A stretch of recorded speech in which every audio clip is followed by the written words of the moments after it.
Alright, you guys, welcome back into another One Piece poll video. You might be wondering, Sai, what is going on with your hair today? Something looks different. Well, I dyed it. I wanted to experiment around a little bit, not sexually, but just with hair dye. So I decided to go for a dark orange, and this is what happened. Break weeks, man. Break weeks are rough, but you guys are not here for the hair talk. Y'all are here to see what the community has to say about the polls I held. And I gotta say, man, I love these videos. I think out of all the content I do on this channel, this might be one of my favorites, just because I love seeing what everybody has to say in regards to these questions, in regards to the latest chapter, wacky stuff, past arcs. So that is what we're here to look over. So with that being said, on to the first poll. It has a simple question. It says, what did the Holy Knights do at God Valley? What's funny about this is that we know what Garp and Roger did, right? According to Sengoku, Garp and Roger worked together to take down Roxy Zebek. So what about Garling? What about Gunko and the Manmeyer family and all those other people, right? What were they up to? What side did they pick? Or did they even pick a side? So I decided to drop this poll right here in regards to that. And let me see here. Am I zoomed in too far? No, this is fine. Okay. So the first option is just straight up fight Roxy Zebek. Second option is fighting Gold Roger. Crazy. Look at this, 2%. I think out of every poll I've ever done, this might be the lowest percentage. Holy crap. Third option is a free-for-all. They fought Roger and Rox. Maybe they flip-flopped near the end. Maybe they fought Roger in the beginning, and then as the battle went onwards, they were like, okay, forget Roger, let's just go for Roxy Zebek, right? I think free-for-all encompasses that option right there. So, now for the fourth option, look at this picture of Saturn crying. I love that one, dude. Such a meme. I told my thumbnail artist, I said, hey, give me I Want to Live, but make it Saturn. And we have this abomination coming out of that little, prompt. So as far as this one goes, it says that the Holy Knights did nothing. They did not fight Rox's crew. They didn't fight Roger's crew. They simply fled or defended the Celestial Dragons who cannot fight, like your St. Charles's or your St. Mo's guards, like those guys. Interestingly enough, this is in second place with 34% of the votes. First place, of course, is the free-for-all. And then the third option right here, or the third victor, I should say, is fighting solely Roxy Zebek. So I think it's kind of interesting, right? Our only hint as to what the God Knights did at God Valley was simply the Whitebeard theory. So in case you guys are living under a rock, no offense, a lot of people have been talking about the theory that Garling is the one who gave Whitebeard his scars, which is an insane feat, mind you. Scarring Whitebeard, that right there will just put you in like a top 10 somewhere, right? So back when we got the interaction between Shanks and Whitebeard in like chapter 250-ish, Whitebeard said, hey, whenever I look at your face, it reminds me of him. And at the time, we kind of just assumed he meant Gold Roger, because Shanks and Gold Roger, while they don't look the same, Shanks was on his crew. We do know that Shanks kind of inherited Goldie Roger's will, which I say kind of because, he's the child of destiny. He has the Kamusari, so I think it fits, right? That was the popular mindset at the time. But now that we know that Shanks has a whole-ass family that was at God Valley, it's like, okay, I think it now makes more sense that Whitebeard was talking about Garling. So there is a good chance that Garling was fighting Whitebeard, right? I think that is pretty substantial of a theory. So let me go back real quick to the God Valley chapter, because I do think it is kind of important to see what Garling said verbatim when Rox and Roger showed up. And this isn't just for you guys, by the way. This is for me, because it's literally been a minute, right? How long ago was the God Valley flashback? Was that almost a year and a half ago? I think it was. Dude, time flies by, brother. And that's why, like, whenever somebody forgets details of a chapter or they genuinely do not know certain things, I don't hold it against them. It's like, okay, dude, let's go back together. I kind of forgot myself, right? People think that I'm like the arbiter of truth. I know everything. I'm an encyclopedia, but dude, I am not, right? If you want that, dude, go to Tekking, go to our tour, go to my buddies over there. But for me, at least, I'm just chilling, brother. I got bad memory. Is it this? Chapter 1096. It is. Okay, chapter 1096. I'm scrolling down. So the first thing we get... Sorry, I can't, like, show the images. I apologize for that. The first thing we get at God Valley is the Rocks Pirates showing up. Second, we got the Roger Pirates. And right after that, right after the Roger Pirates step foot on the island, Garling says, pull those Marines back and see to it that the Celestial Dragons are protected. What a disgrace. Why even bother surrounding the island with Marines in the first place? And then Garling says, God Knights, stand ready. So it makes it sound like he wants the Marines to defend the Celestial Dragons, while Garling and the boys are the ones who are getting ready to fight. But that's just my interpretation. There is a reality where maybe half of the God Knights fight the Roger and Rocks Pirates, and then the other half do help defend the Celestial Dragons. But I do think that is why we have all these fodder Marines there as well, right? I mean, just looking at it, right? What is Marine 537 going to be doing in this battle? Yeah, just go protect St. Charles, buddy, you know? Stay away from Roger and Rocks and Whitebeard and Barbell and them, brother. Yeah, so I think it could be a mixture. I think the God Knights are kind of doing a little bit of everything here. And it's really interesting when you think about it, right? You know, going back to God Valley, Garling was crowned the champion of God Valley, but I do wonder, at the time, was he the supreme commander of them? Because there is a good chance, because this is what, 40, no, not 40, because this is 38 years ago, there is a good chance that Garling wasn't the supreme commander, and it was actually somebody else that was just as powerful as Garling. And then maybe in the end, they just died there or something, right? So yeah, I think that they were doing a little bit of everything. I should have added that as like a fourth or fifth option, right? Free-for-all plus guarding Celestial Dragons. So now let's look at the comments and see what people have to say about this right here. So top comment says, eliminate chained up fodder and aura farm. Dude, that's funny. Quick! Roger and Rocks are here! Kill the slaves! We gotta hunt those rabbits, boys! It's now double EXP weekend! And then after they're done with that, they stand on a cliff and just cross their arms. Yeah, that's what I imagine when you say aura farm. They're just looking cool the entire time. Which, I mean, to be fair, they kind of could just do that. With Garp arriving on this island, they could just say, hey, why should a god get his hands dirty killing insects here? I could see that being a thing, right? I mean, that does fall in line with most Celestial Dragon mindsets.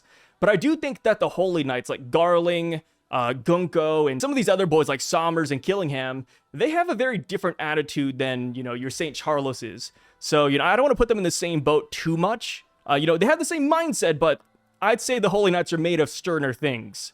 This one says, one way to explain how Scopper G knows the weakness of the Holy Knights. Oh, you're right. Yeah.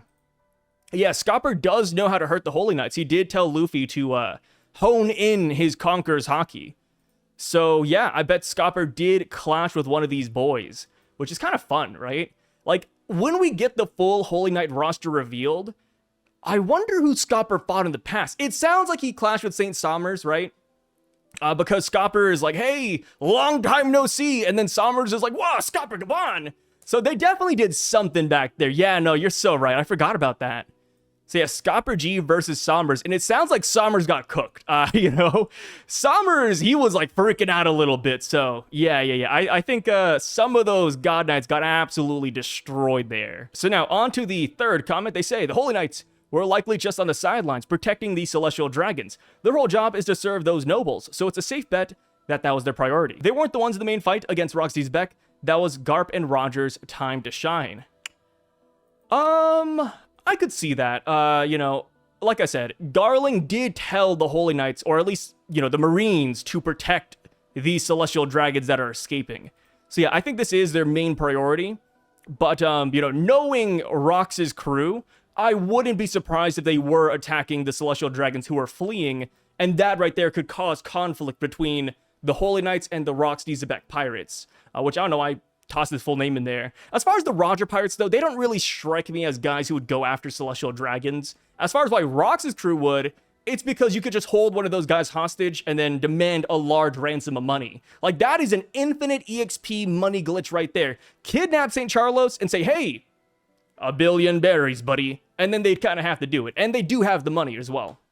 Of course, you would invoke the wrath of the Marine Force, but Rox's crew, they've already killed an admiral, so I wouldn't exactly want to fight them. And this comment says, they fought Rox's crew while Rox, Garp, and Roger had an epic three-way battle. That problem knocked out a huge chunk of people present. Yeah, I could see that. I wouldn't be surprised if Garling was in here too. And you know how insane that would be for Rox, though? Like, imagine that. We have Garp, Roger, and the Garling versus Rox. Like, people are already hyping up Rox's strength just because of the Garp and Roger line. If we add in Garling in there, my God, my God, dude, Rox is, I don't even know what to call it. Like, his strength level, his perception, it's gonna get boosted to an ATH. Rox is why Emu buffed the knight so much, preparing for his return. Emu buffed the knights because they're preparing for Rox. I could see that, but at the same time, I don't even know if Emu cares about Rox. Like, if Emu was really threatened by Rox Syvduck, I don't think they would have been playing with butterflies when Rox was in the room. And if Rox was a genuine threat to Emu, I think Emu would have just, tail attacked him in that room. What's funny about that is that, while we were there, the narrator even said that Rox knew that he couldn't do anything. So it would be a little bit silly if Emu could have won that battle, let Rox go, and said, hey guys, we have to prepare for Rox's re-arrival. Like, that would be kind of insane, but I see what you mean though, right? Even if this isn't the case, maybe he did look at Rox and say, hey, like, I need some of these guys on my side. I need some people on his level on the home team. This comment says, if they just defended the Celestials, we might have to keep them on fraud watch. Yeah, dude, imagine that. Imagine we get the God Valley flashback and we don't get Garling versus Whitebeard. We don't get Scopper Gaban versus Sommers. Instead, the Celestials are like, wait, no, please stay away from us. We're just trying to leave the island. Oh my God. That would be a bad day for me, man. That would be a bad day. This says, looking at Rox's crew, Roger and Garp would definitely need the God Knights by their side to take them down. Whitebeard's statement to Shanks kind of indicates Garling scarred him. If that is the case, at the very least, Garling did fight Whitebeard. Yes, that is true. Another thing to keep in mind is that at this point in time, Gunko is a part of the Holy Knights. So there is a really good chance that Gunko was on that island too. And if Gunko was there, Emu could show up at any moment as well. If things truly go to hell, Emu could just take over Gunko's body, like they're doing here in Elbaf, and wreak havoc, which, again, would be insane for Rox, right? Like, out of nowhere, Emu steps in, and they're like, okay, I gotta settle this, Step aside, Roger, step aside, Garp, I'm gonna take this man down. Alright, this one says, I'm assuming they had to contest any other Rox or Roger pirates, and I guess, defend Celestials. They told Marines to defend Celestials, and they deal with the pirates, so they attacked both. That'd also be why they knew Gaban. Though Saturn was after the Devil Fruits, so they probably helped him and target Rox more than Roger, at least until Kaido ate his fruit. I feel like Emu might have even entered the battlefield to inspect how every faction fights, and in the final moment to take down Rox. I can't wait to see how Garling scarred Whitebeard. Rox, Roger, Garp, Garling, and Whitebeard, I would say, were the major big dogs at God Valley. Most likely were fighting among each other, while Rox and Roger's crew fought the Holy Knights. Something I forgot too. Somebody mentioned up here, they mentioned Saturn, right? Yeah, Saturn. Saturn was there. And we saw what Saturn was able to do on Egghead Island at a moment's notice. And keep in mind, all the Holy Knights can apparently do this, but they can just drop an Abyss Circle and summon the rest of their boys. So there does exist a reality where the Gorosei showed up too. Like, maybe Saturn's like, hey boys, I need you, and then he just throws his hand on the ground, and then boom, like, we got Nasujuro, we got Warkuri, we got Jupiter. That'd be kind of crazy, but, I mean, let's be real, like, Rox's crew has so many heavy hitters, and same with Roger's crew, right? Well, okay, maybe not Roger's crew, right? We got, like, Scopper, we got Rayleigh, I don't think Crocus was there yet, Odin wasn't there yet, so it's really just Scopper and Rayleigh. I really wish that we eventually get introduced properly to the Roger Pirates, because I want them to just, I don't know, I want them to be intimidating. Like, I look at some of the boys behind Roger, I'm like, man, who is this guy? Like, what is he doing on the Pirate King's crew? Which, you know, it goes back to Roger's character, right? He recruits kind of like Luffy. It's all vibe-based. It does seem like he recruits his friends more than anything, which, respectable. Rox, on the other hand, is min-maxing. I said it the other day, but if Rox wasn't Somalian, as Oda stated, Rox would be Korean in my eyes, dude. Like, oh my gosh, just the min-maxing potential that Rox has and what he's been putting forth, whew, it's on a different level. This one says, nah, they're just defending Celestial Dragons, but we still have no clue on why Roger and Garp were defending Celestial Dragons from Rox as well. Yeah, I mean, I feel like just Roger doesn't want innocent blood on his hands. That could be it. I mean, to be fair, though, are the Celestial Dragons, for the most case, innocent? No, not by a long shot. But maybe Roger didn't want them to die anyways, though. And then same with Garp. Garp, it's his job, so he can't really, you know, go against that, right? So for Garp, it makes sense. For Roger, maybe he's just very empathetic, I guess is a good way to put it. But I don't think they're just defending Celestial Dragons, the Holy Knights are, simply because of the whole Whitebeard line. And then, of course, we had Scopper and Somers' interaction. Because if they were just doing this, if they did not participate in any battle, then we're saying that at a later date, they potentially fought again, which I feel like would be a little bit too much, but we'll see. But yeah, that is the first poll out of the way. And now for the second poll, what do we have? Oh my god, I remember now. Yeah, who wins this battle? Assuming, of course, all of CP9 have Haki, which I'm pretty sure they do. I think in one of the Vivri cards, I can check that real quick, actually. One Piece, we'll tackle a character that we have not seen before, post time skip. Let's go with Kumadori. Kumadori Haki. Yes, Kumadori possesses armament and observation Haki, and that was revealed in Vivri card 406. So yes, pre-time skip, Kumadori had armament Haki and observation Haki.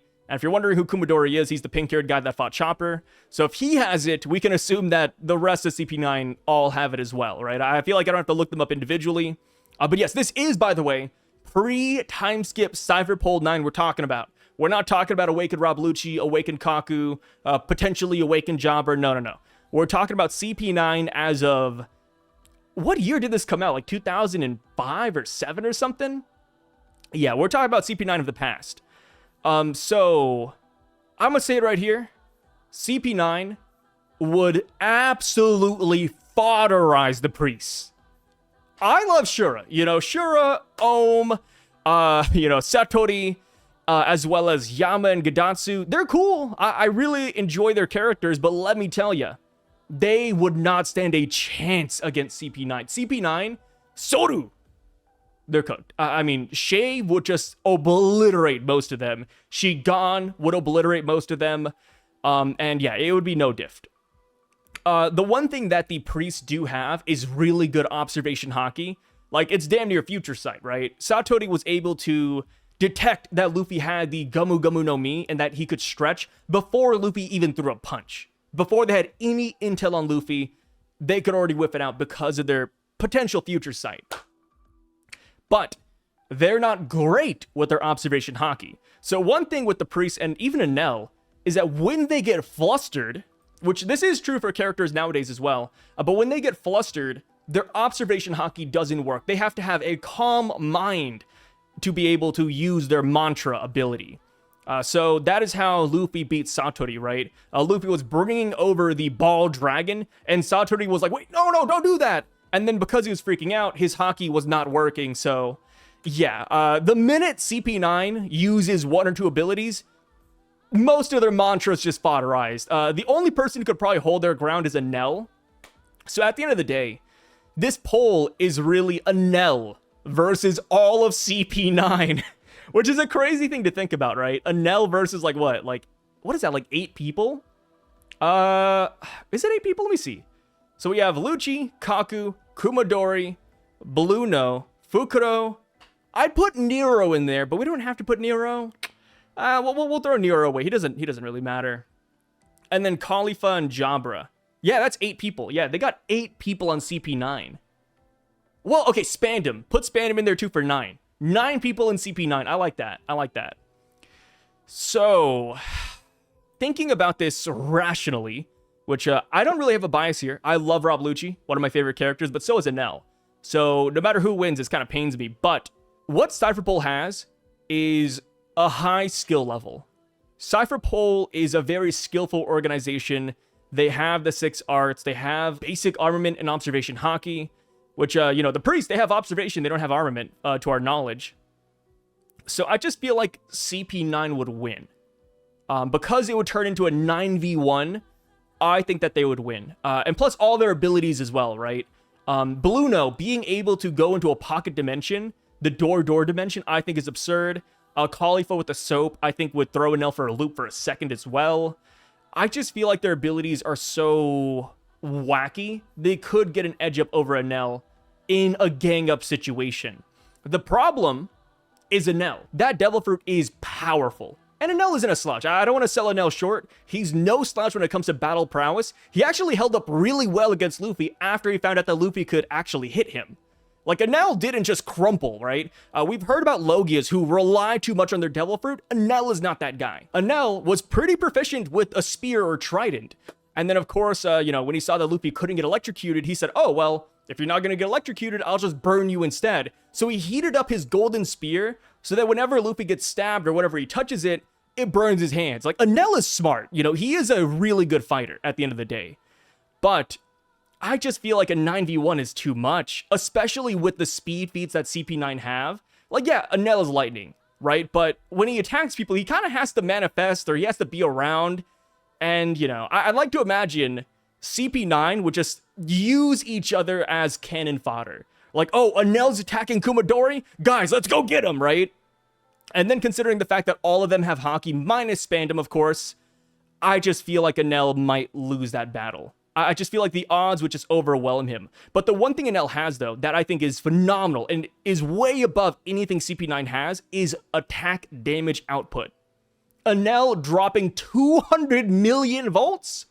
That would insta-kill, I would say, most people out of CP9. The only people that I think could survive Amaru is probably Rob Lucci. Like, Rob Lucci and maybe Kaku, but everybody else, I think, just gets absolutely destroyed by Amaru.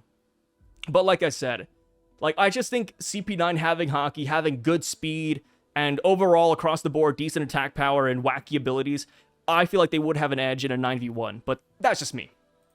Like I said, there's no real right answer. Oda is never going to go back in time and say, hey, this is CP9 going to Skypiea. As much as I would love that, I'd pay for that, by the way. I would go to a movie theater. I'd buy out every single seat just to watch that. But reality's cruel, right? That's never going to happen. So this battle lives entirely up in our head. So in a 9v1 scenario, I think CP9 would win. But if the priests are stronger than I'm giving them credit for, and if they actually beat some of Cypherpole 9, then I think Enel could definitely take it, right? Another thing to consider is teamwork. I feel like the priests have no teamwork whatsoever. Like, all of their ordeals were so separate from one another.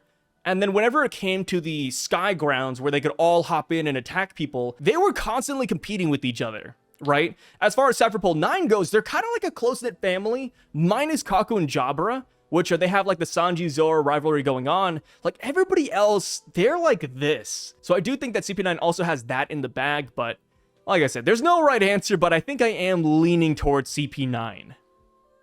Let's see the comments here. Enel was actually really strong, just had the misfortune of running into his natural weakness. Yes, and that's another thing to consider too, right? If Luffy wasn't rubber, in that final attack, Amaru would have destroyed Luffy. Which, I don't know why Enel did this. I just finished Skypiea again. But Enel, even though he knows that Luffy can tank it, he still shoots Luffy with the beam near the end of the fight. And it's like, brother, you've done that like 10 times. It does nothing. Like, what are we doing here, brother? That's what it says. I think Enel solo CP9 and his priest, yeah. Yeah, like I said, Enel does not like his boys that much. I mean, Enel... does he shock any of them? Oh, no. He doesn't shock the priests, but he kills a lot of his soldiers, and he even kills the ladies that gave him grapes. Like, Enel does not care about anybody, bro.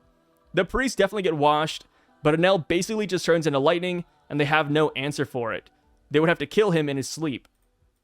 Oh, well, to be fair, I mean, they have an answer, right? It's hockey.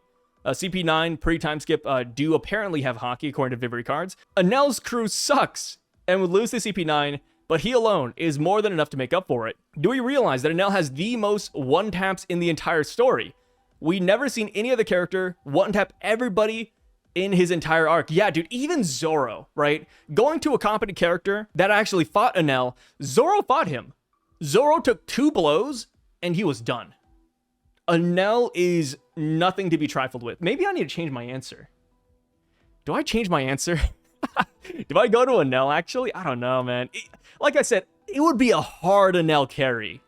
Like, Enel would be solo dolo versus 9 people.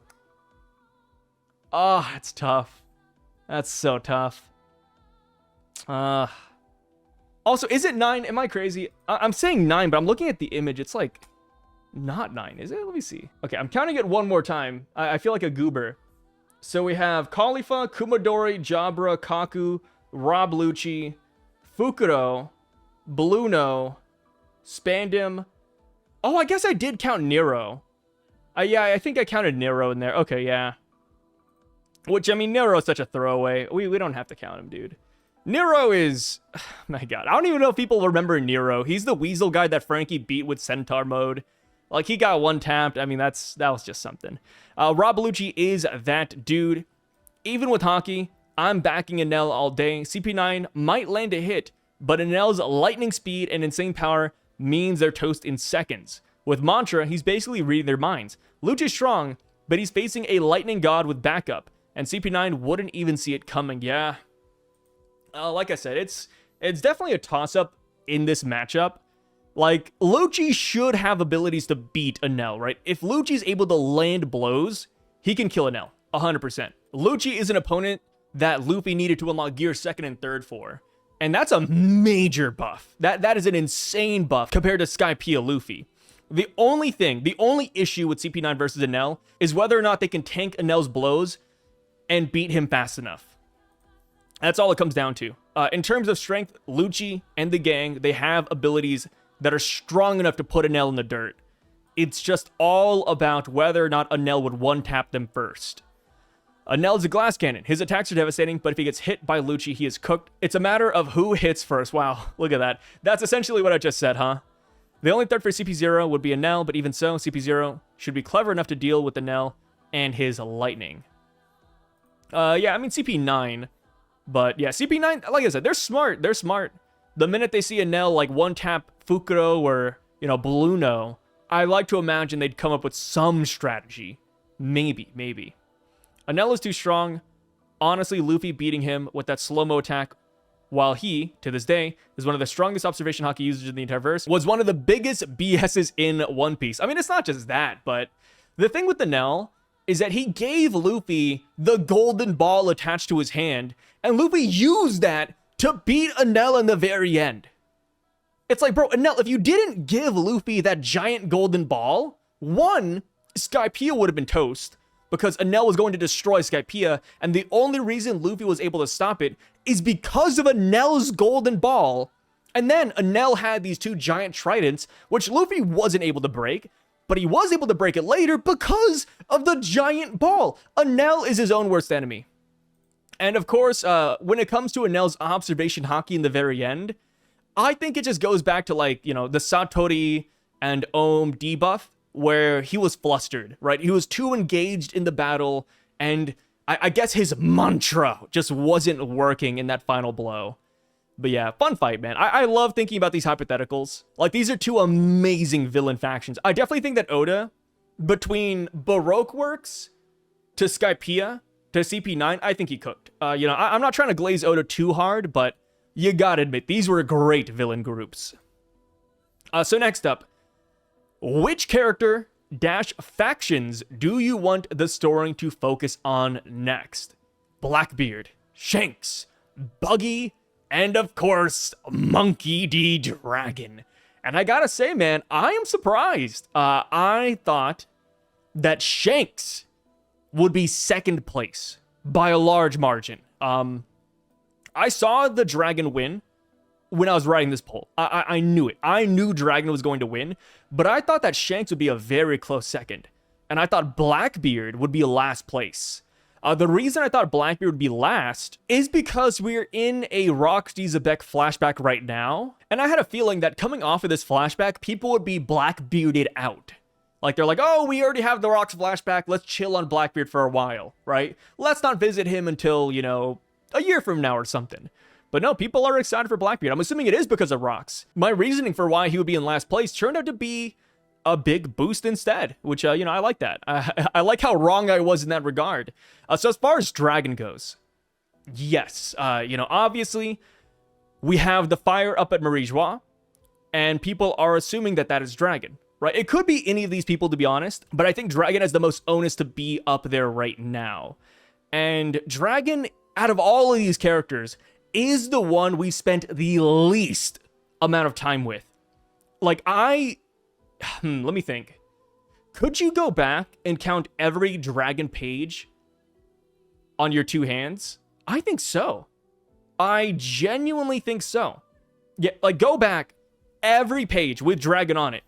1, 2, 3, 4. I really don't think we have that much of them. I really don't. So yeah, I think people just want more Monkey D. Dragon, and he's a character in One Piece that we all expect to be like top 5 strongest and most impactful characters in the series, right? Dragon is going to be that guy. But so far, we have not really gotten a taste of Dragon. We haven't exactly suckled on his teats yet. You know, like, we don't know what he's all about. It's all just pure speculation. So that right there is why I think Dragon takes the cake.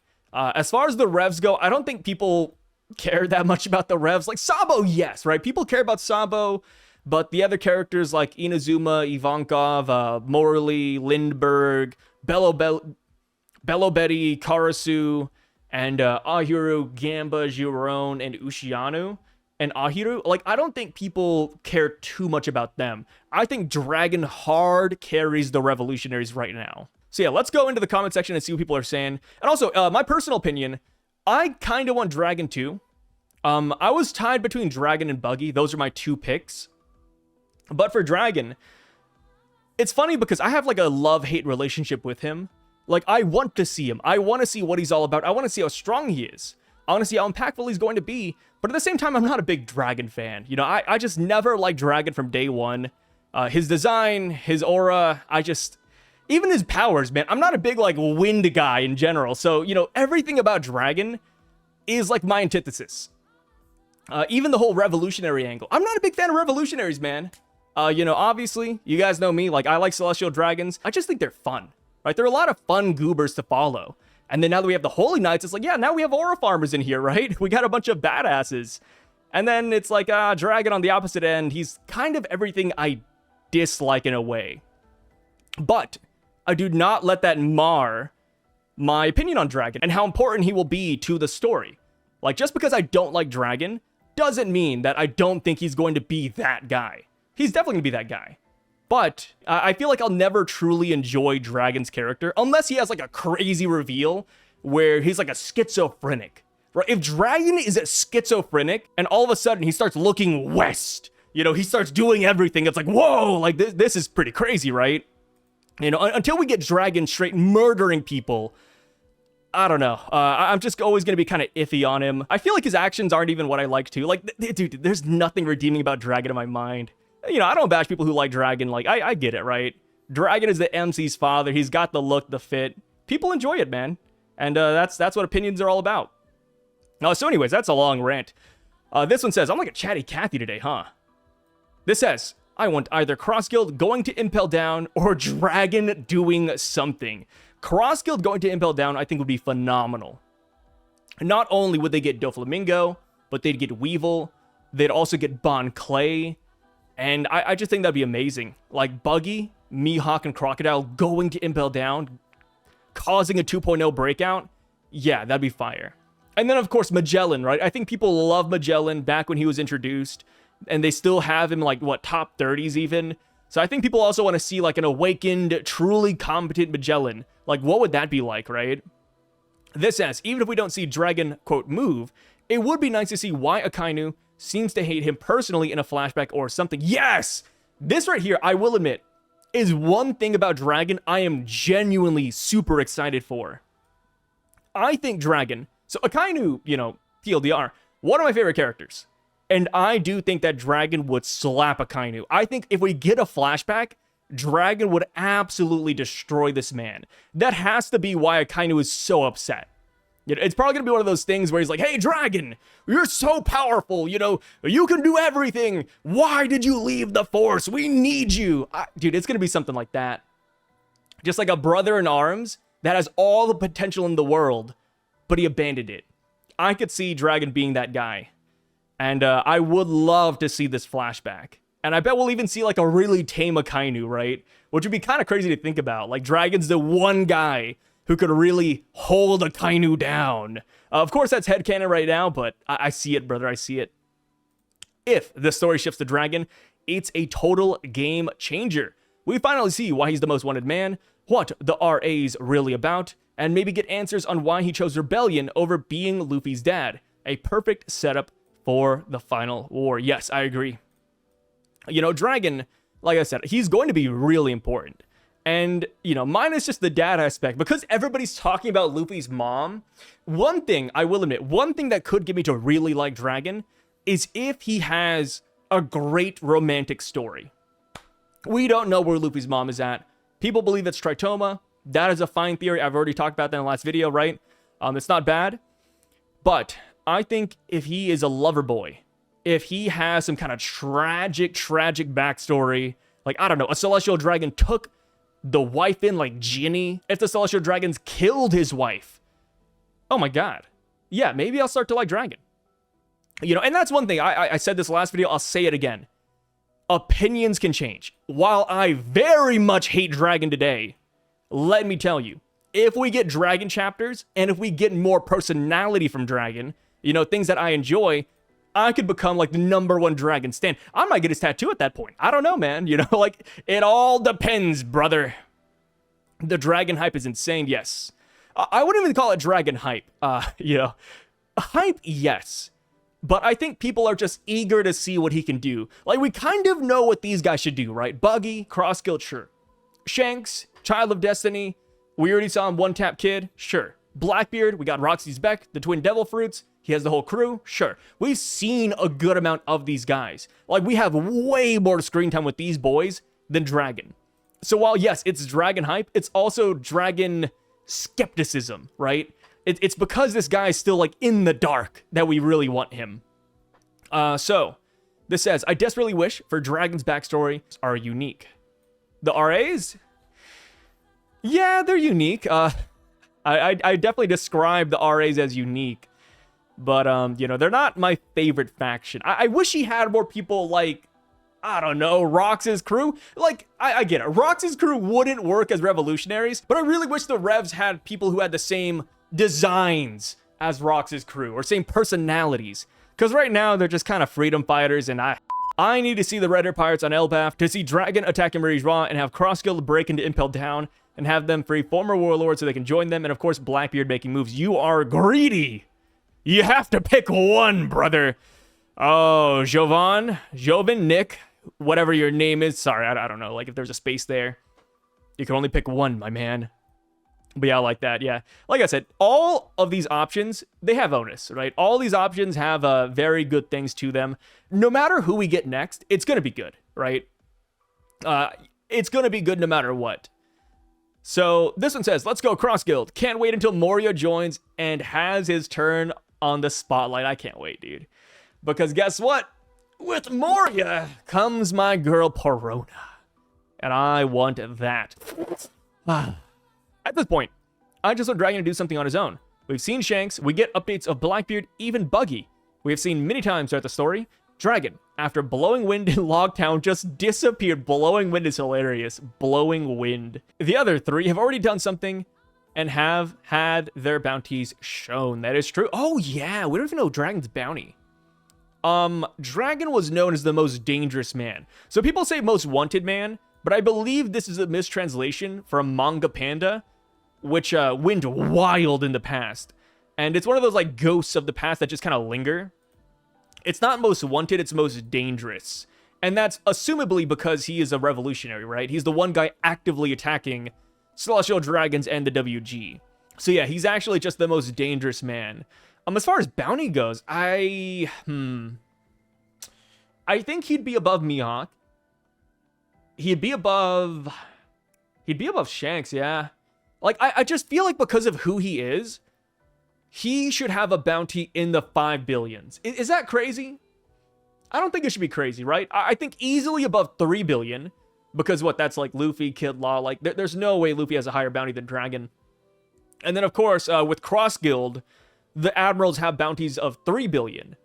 So I'd say, actually, because Akainu is the fleet admiral, he has a bounty of 5 billion. And if Akainu and Dragon are, bonded like that, then yeah, I think Dragon's in the 5 billions for sure, easily. As far as what number, I'd guess 5.2. Just put him a little bit above Akainu, right? 5.2, but we do want him below Roger. That is my stipulation. I do not think anybody should surpass Gold Roger's bounty, except for Luffy. I think Luffy should take the 5.6, which puts him a little bit above Roger, and that would be beautiful. So yeah, I think Dragon at 5.2, just right there. Dragon Feet's gonna go crazy. I can see Buggy would be hiring another ex-Shishibukai. I just want one chapter dedicated to Dragon. That's all we need. Dragon's gotta go spin the block for his dad and make an example out of our... Ooh! Dragon going out for his dad. Wait. Dragon said that a parent's weakness is their child. Would Dragon flip that and save his parent? I don't know. It's tough because Dragon disobeyed Garp in the past, right? Dragon left the Marines and Garp was like, did you hear what my son did? I can't believe it. So Dragon doesn't super care for what Garp has to say, but I mean, same with Luffy, right? But they all love each other. I'd assume, right? We don't exactly know how Dragon feels about Garp, but I like to imagine he's a good son. Would he go fight Blackbeard for Garp? I don't think he would. I'm gonna be honest, I don't think he would. If this was Tuesday, I think Dragon would go. If it was Tuesday, Dragon would fight Blackbeard. But guys, it's not Tuesday, it's Friday. It's Friday and everything is going down right now. It's the weekend, brother. And because of where the revs are at right now in the world, Dragon, in my opinion, has to stay locked in on the mission. Right? The Holy Land's on fire. They're destroying Bondolas. Blackbeard is spying on them with Lafitte. I think Dragon has to lock in. And unless it's Luffy in danger, I think Dragon is not going to save Garp. I don't think it's going to happen. Yeah, it's a tough one, though. That would be really sad. See, this is what I want from Dragon. Like, if we had a chapter of Dragon talking about this and contemplating, saying, I want to go save my dad, but I know I can't. W, right? W for his character. But we'll see. All simultaneously, to be honest. Another greedy man, huh? But if I had to choose, it's got to be Dragon. There we go. W. I've been waiting more than 20 years to see Dragon fleshed out. I need to see 3 things happen in either this arc or on Lodestar. 1. Cross Guild or some other force breaks and Impel down. Yep, okay. Doflamingo breakout, yeah. Dragon and the Revs need to have done some sort of direct action against the WG. Has possibly already happened with Emu saying the Holy Land's on fire. And 3. Blackbeard needs to assert himself as a greater than or equal to Emu. I need to see him get an ancient weapon, and I need to see him kill Shanks. I need to see something that justifies him being the final antagonist. Yes, and yes. So we already talked about these first 2 right here. I'll just talk a little bit about Blackbeard, and then we'll go on to the next poll. Blackbeard. He is an opportunist. So I think because of that, he will take advantage of Caribou and get the ancient weapons. I think that is a surefire thing. As far as killing Shanks, I should hold another poll for this, but I believe he will too. I think Blackbeard will swoop in at the very end and kill Shanks. It's not going to be like a 1v1 in my opinion. I could totally see Shanks fighting Garling, fighting Shamrock.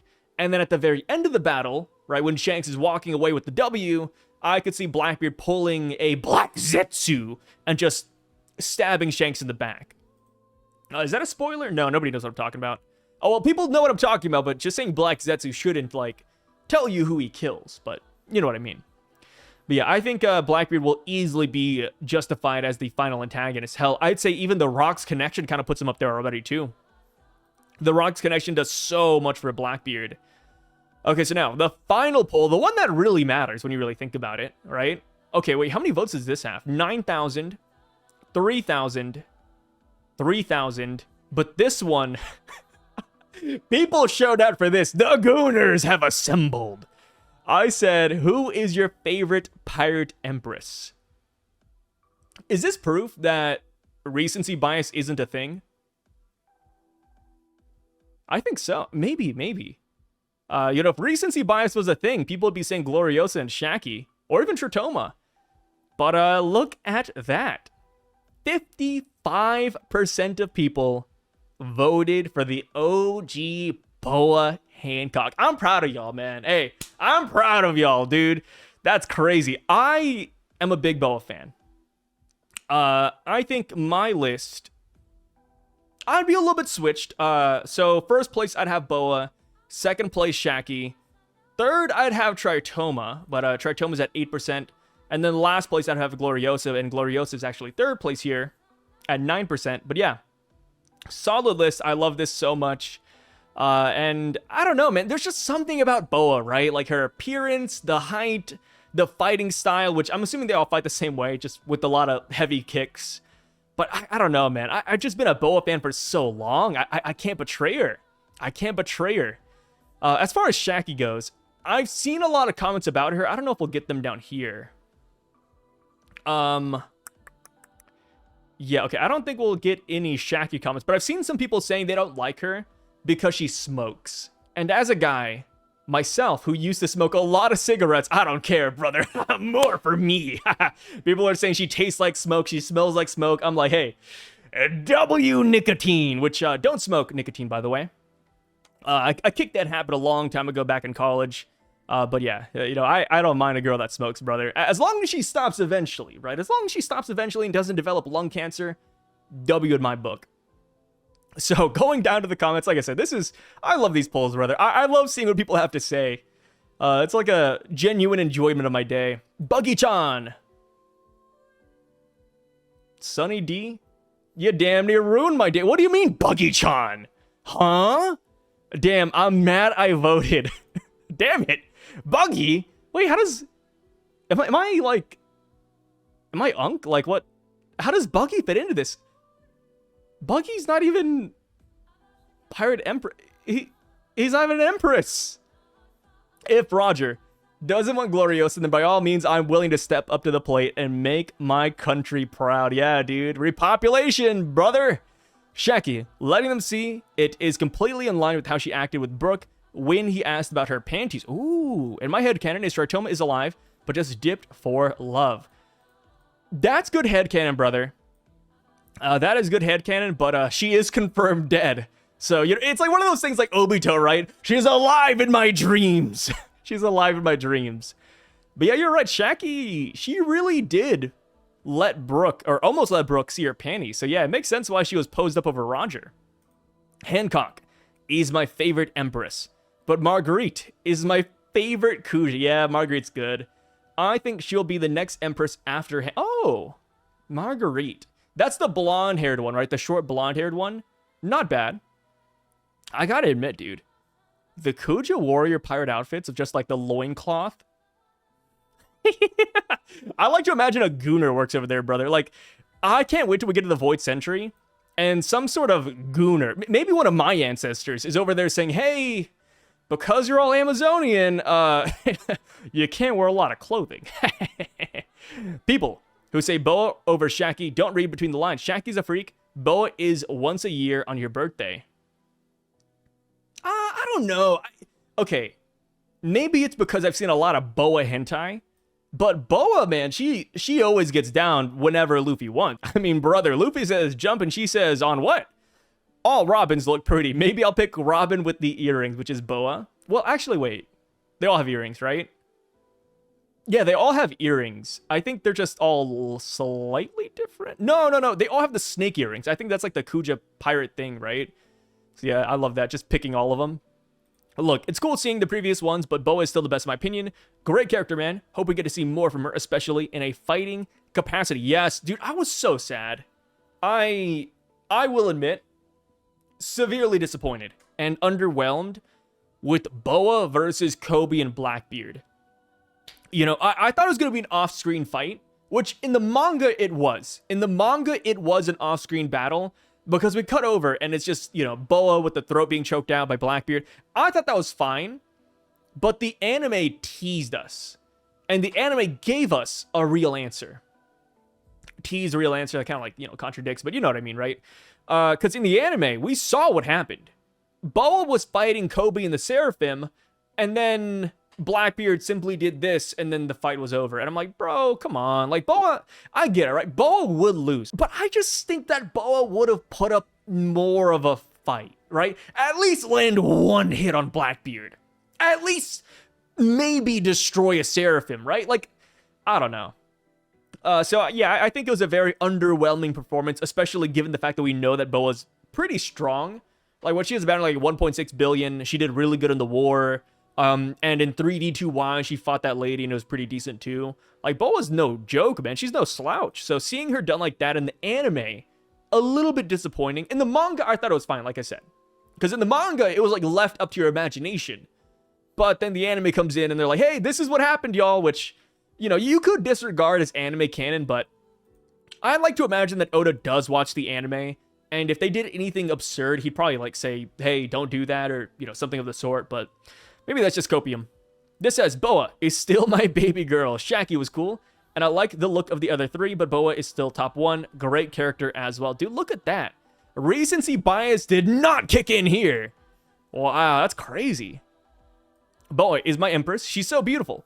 She'll have any man bowing down to her feet. Boa looks crazy. Hancock, hands down. Prime Linlin. If we're putting Linlin here, which I might do a waifu one later. Just not like the Amazon Empresses, but like the main girls of One Piece. How well would Prime Linlin do? Because out of these girls, I think Linlin would be my second pick. Yeah, out of these girls, Linlin's second pick for sure. There's something about Big Mom and her prime, brother. Oh my god. Now I know why she has so many kids. I mean, no guy could turn her down. Shaki, embarrassing the Roger Pirates at that stage, is equivalent of Boa wrecking Shanks. Rookie, while Ben is aura farming before the red hair pirates became Yonko. To be honest, I think Tritoma is the most aesthetically appealing. I hope we learn more about her character. Me too. I hope we do get more Tritoma, but I don't know. Because she is like dead, so it's kind of hard. Like, how do we fit her into a flashback? And if we do, that means we'll have to see more Kusha pirates, and then in one capacity. It's pretty tough. Boa, the baddest of them all. Then I got Hiyori, Toshigi, and Perona. Oh, Perona. There we go. That's my number one right there, Perona. Tritoma stayed behind even when it killed her. Respect on Tritoma. Okay, wait a minute. Tritoma stayed behind and it killed her. Yes, the love sickness killed her. But I'm not respecting that, man. In my opinion, if they know how to circumvent death, why does she not just leave the island? Because that's the solution. You leave the island for a little bit, and then you can come back later and you're fine. Or you pursue the guy even. Tritoma just straight up stayed home and died. I don't know. I don't respect that. I mean, maybe we'll get backstory and it's fine, but right now it just sounds silly. Hancock's on a different level. Young Tritoma's adorable. In terms of looks, Shaki, but in terms of personality, Gloriosa has me wheezing. Yeah, I mean, Gloriosa's personality is kind of just like Boa Hancock, right? Like, hey, what about me? What about me? Pick me, please. But yeah, great poll, great poll. I love this. Just waifu scaling.